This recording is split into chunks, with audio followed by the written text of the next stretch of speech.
दोस्तों पिछले 15-20 दिन से काफी सारे लोगों की कमेंट्स आ रही है, डिमांड्स आ रही है, जहां पर बहुत सारे लोग लगातार पूछ रहे हैं कि क्या भैया सच में इंडियन पोस्ट ऑफिस के अंदर 1 लाख प्लस वैकेंसीज आ रही हैं।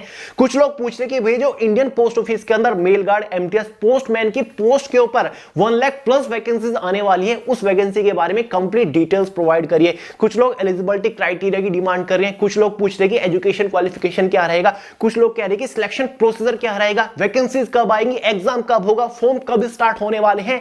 तो भाई मैंने सोचा सारे काम बाद में होंगे, पहले इस वैकेंसी से रिलेटेड आपका डाउट एकदम डिटेल से क्लियर करूंगा, क्योंकि यार YouTube के ऊपर तो तूफान सा मचा हुआ है इस वैकेंसी को लेकर।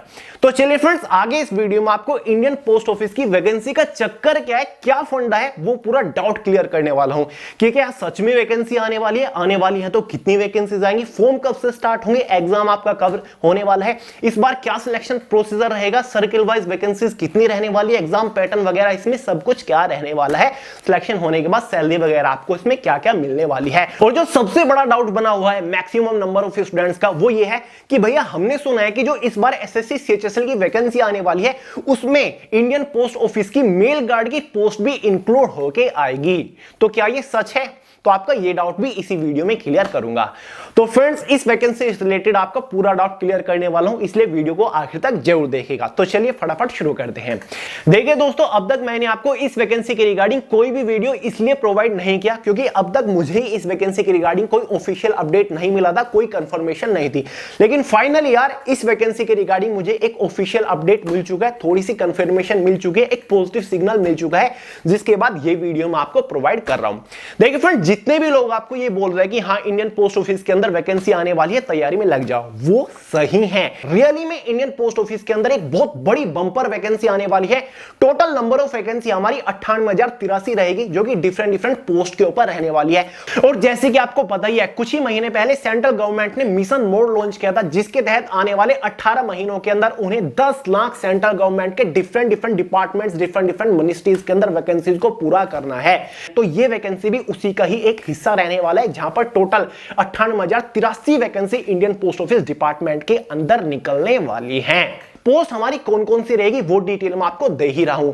देखिए फ्रेंड्स, हाल ही में 15 नवंबर को इंडियन पोस्ट ऑफिस की ऑफिशियल वेबसाइट के ऊपर, जो कि indianpost.gov.in है, एक ऑफिशियल नोटिस जारी किया गया, एक ड्राफ्ट जारी किया गया, जिसमें इस आने वाली वैकेंसी का पूरा शेड्यूल दे रखा है, उसका क्वालिफिकेशंस दे रखा है, उसका एलिजिबिलिटी क्राइटेरिया दे रखा है, और बाकी की रिक्रूटमेंट प्रोसेस की थोड़ी बहुत डिटेल्स दे रखी है। फ्रेंड्स, ये नोटिस आप इंडियन पोस्ट की ऑफिशियल वेबसाइट पे जाकर भी चेक कर सकते हैं, लिंक मैं आपको डिस्क्रिप्शन बॉक्स में प्रोवाइड करा दूंगा। अब इस नोटिफिकेशन में क्या क्या डिटेल्स दे रखी हैं इस वैकेंसी के रिगार्डिंग, वो तो मैं आपको वन बाय वन बताने वाला हूं, लेकिन थोड़ा बेसिक से बात करते हैं इस डिपार्टमेंट के बारे में। देखिए फ्रेंड्स, इंडियन पोस्ट ऑफिस जो कि डिपार्टमेंट ऑफ पोस्ट है, मिनिस्ट्री ऑफ कम्युनिकेशन के अंडर आता है, गवर्नमेंट ऑफ इंडिया के अंडर ये डिपार्टमेंट हमारा आता है। टोटल नंबर ऑफ वैकेंसी इसके अंदर जो रहेंगी वो 98,083 रहने वाली है। वैकेंसी कब आएंगी, फॉर्म कब स्टार्ट होगा, सिलेक्शन प्रोसीजर क्या रहेगा, वो मैं आपको स्टेप बाय स्टेप आगे बता ही रहा हूं। इसमें हमारी कौन कौन सी पोस्ट रहने वाली है इस नोटिफिकेशन के अकॉर्डिंग। इसमें एक हमारी पोस्टमैन की पोस्ट रहेगी, जिसके लिए टोटल नंबर ऑफ वैकेंसी 59,099 रहने वाली है। साथ ही एक मेल गार्ड की पोस्ट रहने वाली है, जिसके लिए टोटल नंबर ऑफ वैकेंसी 1445 रहने वाली है। साथ ही एक एमटीएस की पोस्ट भी हमारी इसमें निकलेगी, जिसके लिए टोटल नंबर ऑफ वैकेंसी 37,539 रहने वाली है। जिसके बाद टोटल नंबर ऑफ वैकेंसी सभी पोस्ट को कंबाइन करके इंडियन पोस्ट ऑफिस के अंदर हमारी हो जाती है 98,083, जो कि अपने आप में एक बहुत बड़ी बंपर वैकेंसी है। और दोस्तों, आज से लगभग 2.5 से 3 महीना पहले एक और नोटिस आया था, जिसमें इन तीनों पोस्ट की वैकेंसीज की डिटेल दे रखी थी सर्किल वाइज, जो कि आप स्क्रीन के ऊपर देख ही रहे होंगे, जिसमें टोटल हमारे 23 सर्किल्स दे रखे हैं। मतलब इन तीनों पोस्ट के ऊपर टोटल 23 सर्किल्स के अंदर वैकेंसीज निकलेगी। जैसे कि नंबर 1 देख सकते हैं, आंध्र प्रदेश सर्किल है, दूसरा सर्किल हमारा असम सर्किल है, लास्ट में आप देखिए टोटल जो वैकेंसीज है पोस्टमैन की पोस्ट के ऊपर वो 59,099 है, वहां पर मेल गार्ड की पोस्ट के ऊपर 1445 है, और साथ ही 37,539 एमटीएस की पोस्ट के ऊपर टोटल वैकेंसीज रहने वाली है। ये जो नोटिफिकेशन है वैकेंसीज डिटेल का, ये भी मैं आपको डिस्क्रिप्शन बॉक्स में पीडीएफ फॉर्म में प्रोवाइड करा दूंगा, वहां से डाउनलोड करके आप देख सकते हैं। ये लगभग 2.5 से 3 महीना पहले अगस्त मंथ में आया था। और ये जो नोटिस इंट्रोडक्टरी मैंने आपको दिखाया वैकेंसीज का शेड्यूल, ये अभी 15 नवंबर को आया है ऑफिशियल वेबसाइट पर इंडियन पोस्ट की। क्लियर है? तो चलिए अब आगे बढ़ते हैं। सबसे पहले बात कर लेते हैं भाई, इस बार एलिजिबिलिटी क्राइटेरिया क्या रह सकता है, क्योंकि ऑफिशियल नोटिफिकेशन में पूरी डिटेल दे रखी है तीनों पोस्ट के एलिजिबिलिटी क्राइटेरिया के बारे में। सबसे पहले बात कर लेते हैं एज लिमिट के बारे में। जो हमारी भाई पोस्टमैन की पोस्ट रहेगी ना, इसका जो एज लिमिट रहेगा जनरल वालों के लिए वो 18 से 27 साल रहने वाला है। एसटी एससी ओबीसी वालों को एज के अंदर रिलैक्सेशन मिल जाएगा। ओबीसी वालों को 3 ईयर का मिलेगा, एसटी एससी वालों को 5 ईयर का मिलेगा। बाकी मेल गार्ड की पोस्ट के लिए भी, एमटीएस की पोस्ट के लिए भी 18 से 27 साल जनरल वालों के लिए एज लिमिट रहेगी। बाकी रिजर्व कैटेगरी को एज के अंदर रिलैक्सेशन देखने को मिल जाएगा। अब बात कर लेते हैं एजुकेशन क्वालिफिकेशन के बारे में। पोस्टमैन की पोस्ट के लिए एजुकेशन क्वालिफिकेशन 12th पास होना चाहिए। अगर आपने 12th पास किया है तो आप फॉर्म अप्लाई कर सकते हैं। साथ ही एक और यहां पर पॉइंट दे रखा है, जो लोग ऑलरेडी जीडीएस की पोस्ट के ऊपर यानी कि ग्रामीण डाक सेवक की पोस्ट के ऊपर काम कर रहे हैं, अगर उन्होंने 10th पास भी कर रखा है तो वो भी एलिजिबल हैं, ठीक है। लेकिन जो डायरेक्ट रिक्रूटर्स हैं, मतलब जो फ्रेशर है, उनके लिए 12th पास होना जरूरी है। साथ ही एक और चीज ध्यान से सुनिए, पोस्टमैन की पोस्ट के लिए आपके पास ड्राइविंग लाइसेंस होना चाहिए। लाइट मोटर व्हीकल का ड्राइविंग लाइसेंस होना चाहिए, मतलब 2 व्हीलर का ड्राइविंग लाइसेंस आपके पास होना चाहिए, ये कंपलसरी है। साथ ही जिस सर्किल से आप फॉर्म अप्लाई कर रहे हो उस सर्किल की लोकल लैंग्वेज की बेसिक नॉलेज आपको होनी चाहिए। देखिए फ्रेंड्स, आपके पास ये फ्रीडम रहेगा, आपके पास ये ऑप्शन रहेगा कि जिस सर्किल से आप फॉर्म अप्लाई करना चाहो आप कर सकते हो, लेकिन उस सर्किल की लोकल लैंग्वेज की नॉलेज आपको होनी चाहिए। तो भाई पोस्टमैन की पोस्ट के लिए ये आपका क्वालिफिकेशन रखा गया है। मेल गार्ड की पोस्ट के लिए 12th पास आपको होना चाहिए। मेल गार्ड की पोस्ट के लिए आपको कोई ड्राइविंग लाइसेंस नहीं चाहिए, लेकिन मेल गार्ड की पोस्ट के लिए आपको कंप्यूटर की बेसिक नॉलेज होनी चाहिए। हालांकि कोई सर्टिफिकेट नहीं चाहिए, लेकिन कंप्यूटर की बेसिक नॉलेज होनी चाहिए। आपका इसमें स्किल टेस्ट हो सकता है। तीसरी पोस्ट एमटीएस की पोस्ट है। एमटीएस की पोस्ट के रिगार्डिंग कोई खास डिटेल नहीं दे रखी है इस नोटिफिकेशन में, तो कितना इसका क्वालिफिकेशन हो सकता है ये कुछ भी क्लियर नहीं है। वैकेंसी एसएससी कंडक्ट कराएगा या फिर डायरेक्ट इंडियन पोस्ट ऑफिस के थ्रू कंडक्ट कराई जाएगी, ये मैं आपको अभी बता रहा हूं। लेकिन एमटीएस की पोस्ट के ऊपर क्वालिफिकेशन 10th पास हो सकता है, ये अभी कंफर्म नहीं है। अब काफी सारे लोग बोल रहे थे कि क्या भैया ये वैकेंसी एसएससी के थ्रू कंडक्ट कराई जाएगी। 90% चांसेस हैं कि इस वैकेंसी को एसएससी कंडक्ट कराएगा। देखिए दोस्तों, जब तक 15 नवंबर को इंडियन पोस्ट की ऑफिशियल वेबसाइट के ऊपर ये ड्राफ्ट जारी नहीं किया गया था, ये वैकेंसी का शेड्यूल नोटिस जारी नहीं किया गया था, उससे पहले सभी लोग यही बोल रहे थे कि इन तीनों पोस्ट का जो सिलेक्शन प्रोसीजर रहेगा वो मेरिट बेस्ड हो सकता है। लेकिन इस नोटिस के बाद खेल पूरा चेंज हो चुका है, क्योंकि इस नोटिस में क्लियरली ये कहा हुआ है कि जो पोस्टमैन की पोस्ट है, मेल गार्ड की पोस्ट है, इनका जो सिलेक्शन प्रोसीजर है, ये जो रिक्रूटमेंट है 98,083 वैकेंसी का, इसको एसएससी भी कंडक्ट करा सकता है। तो फ्रेंड्स, अगर एसएससी इस रिक्रूटमेंट को कंडक्ट कराता है तो एग्जाम होना आपका निश्चित है, एग्जाम आपका गारंटेडली होगा, आपको तैयारी में अभी से लगना पड़ेगा। और फ्रेंड, जो लोग कह रहे हैं ना कि इस बार एसएससी सीएचएसएल की वैकेंसी में ही मेल गार्ड की पोस्ट इंक्लूड होके आएगी, तो ये भी काफी ज्यादा चांस है कि ऐसा हो सकता है, क्योंकि 1 महीना एसएससी सीएचएसएल की वैकेंसी को डिले कराया गया। पहले वैकेंसी 5 नवंबर को आने वाली थी, अब 6 दिसंबर को आएगी। तो एक कारण ये भी हो सकता है कि इसमें इस पोस्ट को ऐड कर दिया जाए, क्योंकि नोटिस में तो क्लियरली कह रखा है कि एसएससी के थ्रू भी इस रिक्रूटमेंट को कंडक्ट कराया जा सकता है। और आपने देखा होगा इस बार एसएससी सीएचएसएल की रिक्रूटमेंट में से जो Indian post postal assistant, sorting assistant की पोस्ट होती थी ना, वो सीजीएल के अंडर चली गई। तो हो सकता है कि ये 12 बेस्ड की वैकेंसी है, ये सीएचएसएल के अंडर आ जाए। क्लियर नहीं है, 100% कंफर्मेशन नहीं है, लेकिन हो सकता है, चांसेस है, लोग कह रहे हैं तो हो सकता है।